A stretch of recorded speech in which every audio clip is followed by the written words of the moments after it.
because of the new surface. And there was some very fine material on it that challenged some of the drivers as well. What will be fascinating in this session, because so far we've seen some very speedy, record-breaking numbers this weekend relative to the long history at this location. So Slade's gone to the top of the 20.1. Courtney's on a very good lap. Cam Waters got a curb strike in that first lap.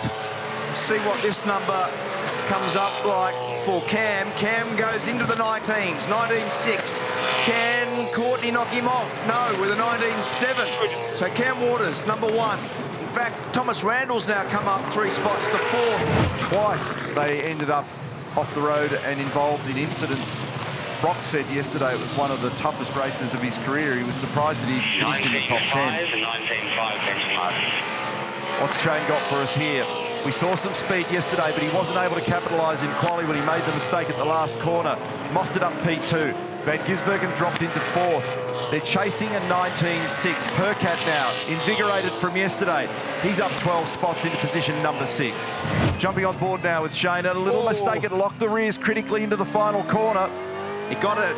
He managed to wrestle it back under control. Waters has come to the lane on the 19.6. And Shane now on a 19.3. It all unfortunately came to naught. This is a good lap of Heimgartner's.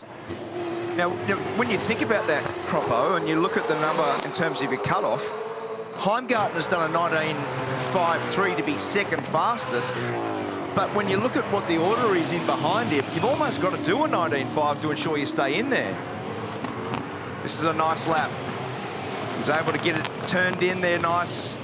Lee for the final corner, and he just jumped. So that's 3/10 away from Van Gisbergen in that last sector. So a 19.4. Here comes Waters. Waters with a 19.10.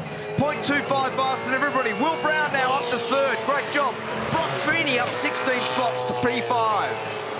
Anton Di Pasquale's gone faster in sector 1 than the rest of the field. Personal best in sector 2.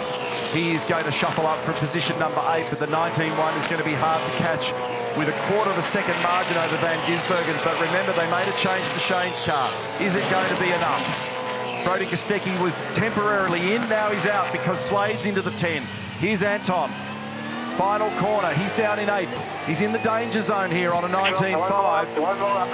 They need another lap. You heard Ludo in the background. He's gone P2 on a 19.1, 6/100ths. So he wants another lap from Anton. Mostert jumps up now into position number 3 on a 19.3. It's only 0.2 of a second as we go to a replay of Waters here. And he's going to skate right up against the tyre barrier. In fact, that would have cost. Yeah, that cost time, that one. Lucky he didn't gravel rash it on the guardrail there on the concrete barrier after he come off the curb on that one. So here we go, there's more to come. So the number is David Reynolds on a 19.5. That's the current cutoff. Randall just misses out. He's 12th. James Golding is on a lap, but he's currently 11th. So Waters has given it away. He's parked up. We're inside 10 seconds to the flag. Lap's still being completed. Drivers trying to keep out of the other's way. Heimgartner's copped the curb. So's Hazelwood. Winterbottom just moved up though, but it's not enough. To 12th. The flag's out. The pit exit is now closed. People are going to complete their laps. Gizzy's come back into the lane now as well. At the moment, we've got Waters on a provisional pole and in the ideal spot for the shootout. But those at the fringe include Hazelwood and Waters. Golding, they're 9, 10 and 11. Slower. So the thing that was pointed out by Garth Tander there for Mostert, Di Pasquale, Will Davison comes up. He's into 5. But for Mostert, Di Pasquale and Waters, they all improve with the sunlight. So that's actually a good sign for them in terms of their genuine pace. Hazelwood's done a good job again, Neil, to get in P9. So he's made it into the Armour All top 10 shootout.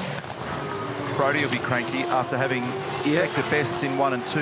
He's down in 14th position there. Courtney, who was on the podium yesterday, is down in 18th position. Brock Feeney completing his lap. So remember, there are still people trying to just squeeze something out of this. Winterbottom's down in 13th. If he can squeeze a tiny fraction, he might get into the game here. So is this enough for Brock Feeney? He's inside anyway, and that was a 19.8, so 0.4 down, and no gain there for frosty in terms of position, but it was his best lap. It was a 19.5. So I wonder what happened to Scott Pye. He's only done 6 laps. Here's Courtney, so he's given the fence a hit.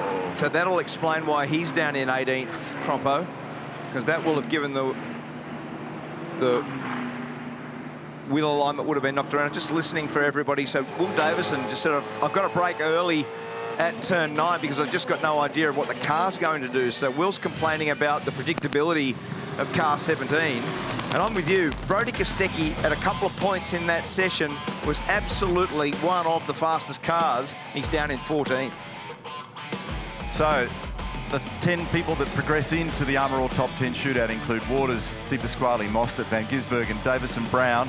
Big recovery for Will Brown, Heimgartner, Feeney, and that's a turnaround for him from yesterday. And then Hazelwood, followed by Reynolds. They squeak in just out.